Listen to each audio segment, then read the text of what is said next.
मेरे बच्चे, आज मैं तुम्हारे लिए एक महत्वपूर्ण संदेश लेकर आया हूँ, जिसे तुम ध्यानपूर्वक सुनना। मेरे बच्चे, इसे अनदेखा करने की गलती मत करना और बीच में छोड़कर मत जाना, नहीं तो तुम इस संदेश में छुपा हुआ एक महत्वपूर्ण संदेश खो दोगे। और यदि तुम अपने महादेव जी से प्रेम करते हो तो इस वीडियो को लाइक करके चैनल को सब्सक्राइब ज़रूर कर देना और कमेंट में हर हर महादेव जी का नारा लगा देना। मेरे बच्चे, तुम्हारा प्रेमी बहुत डरा हुआ है, इसीलिए वह दूर दूर से ही तुम पर नज़र रख रहा है।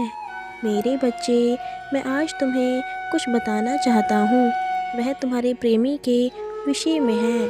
जी हाँ मेरे बच्चे, बहुत समय से तुम्हारा प्रेमी कुछ डरा हुआ है, इसीलिए वह दूर दूर से ही तुम पर नज़र रख रहा है।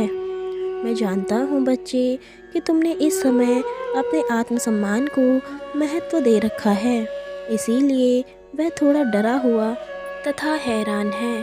तुम्हारा ऐसा बर्ताव देखकर वह तुम्हें बहुत से संकेत देगा तुमसे बात करने को, लेकिन तुम्हें समझ नहीं आएगा कि आखिर वह करना क्या चाहता है। इसी डर के कारण वह बहुत भ्रम में है कि मुझे उसे संदेश भेजना चाहिए या नहीं। बच्चे, वह परेशान है इस बात से भी कि तुम उसे अब ना कोई फ़ोन कर रहे हो, ना कोई संदेश भेज रहे हो और ना ही किसी प्रकार का कोई मतलब रख रहे हो।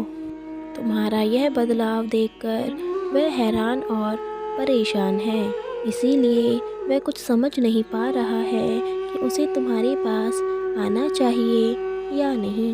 वह खुद को तुम तक आने से रोकना चाहता है, लेकिन तुम्हारी खामोशी देखकर खुद को रोक नहीं पा रहा है। तुम हर समय उसके सामने बोलते रहते थे, लेकिन आज समय वह आ गया है जब तुम स्वयं उससे दूर हो गए हो और वह इस बात को बर्दाश्त नहीं कर पा रहा है। वह सोच रहा है कि कहीं वह बहुत अधिक नाराज तो नहीं हो गया। बच्चे, कल रात से वह बहुत बेचैन है।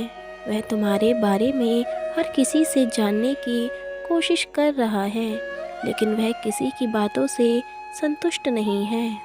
वह तुम्हें देखने के लिए परेशान है।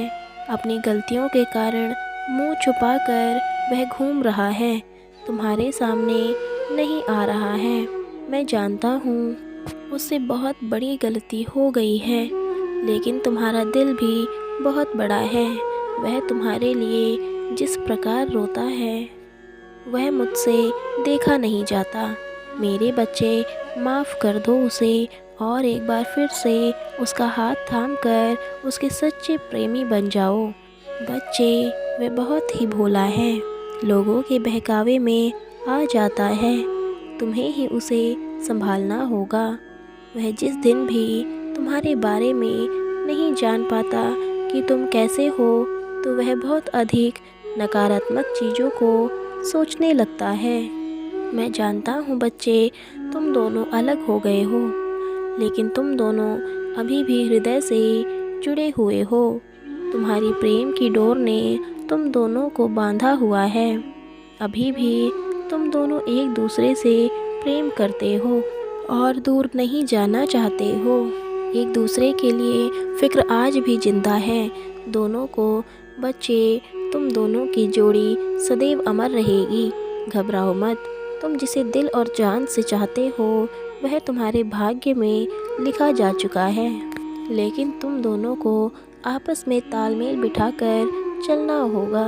दोनों एक दूसरे की कद्र करो, इज्जत करो, ताकि कोई तीसरा इसमें स्थान पाने का प्रयास भी करे तो मुंह के बल गिर जाए। मेरे बच्चे, मैं जानता हूँ कि तुम्हारा दिल इस रिश्ते में रहने के लिए करता है, लेकिन दिमाग उससे दूर रहने को चाहता है। मुझे ज्ञात है कि तुम टूट चुके हो, वह तुम्हारे दिल से उतर चुका है, इसीलिए तो उसे इतनी छटपटाहट हो रही है। वह कुछ समझ नहीं पा रहा है कि आखिर यह क्या हो गया मेरे साथ अचानक। बच्चे, वह कभी नहीं चाहता था तुमसे दूर होना, क्योंकि वह तुम्हें बहुत चाहता है। तुम्हें पता नहीं है, लेकिन वह तुम्हारे लिए तुम्हारे सपनों का महल बना रहा है, जिसके लिए वह परिश्रम भी कर रहा है। तुम्हें भी उसका हौसला बढ़ाना चाहिए। बच्चे, उसे माफ़ करके तुम भी उसका साथ दो। वह आखिर तुम्हारे लिए ही तो सब कुछ कर रहा है। वह तुम्हें हर परेशानी से अब दूर रखना चाहता है, इसीलिए तुम्हें अपनी तकलीफ़ें नहीं बताता है। वह तुम्हें हर पल अपने साथ खुश देखना चाहता है। उसे तुम्हारा मुस्कुराता हुआ चेहरा बहुत प्रिय है। बच्चे, अपने जीवन के गिले शिकवे से बाहर आओ और हृदय से उसका स्वागत करो, क्योंकि इंसान ही एक ऐसी प्रवृत्ति है जो गलतियाँ करके ही सीखता है। इसीलिए उसे अपनी गलतियों से सबक मिल गया होगा और वह तुम्हारे साथ एक खूबसूरत जीवन व्यतीत करना चाहता है। इसलिए पुरानी बातें भूलकर जीवन में आगे बढ़ो और अपना खूबसूरत जीवन जियो। मेरा आशीर्वाद सदैव तुम्हारे साथ है। खुश रहो, सुखी रहो और सुखी जीवन जीने के लिए हर पल माफ़ करना और भूल जाना सीखो। यदि कल भी तुम मेरा संदेश सुनना चाहते हो तो संदेश बॉक्स में हाँ टाइप करो। मेरे बच्चे, मेरा आशीर्वाद सदैव तुम्हारे साथ है। तुम्हारा कल्याण हो। प्रेम से बोलो ओम नमः शिवाय।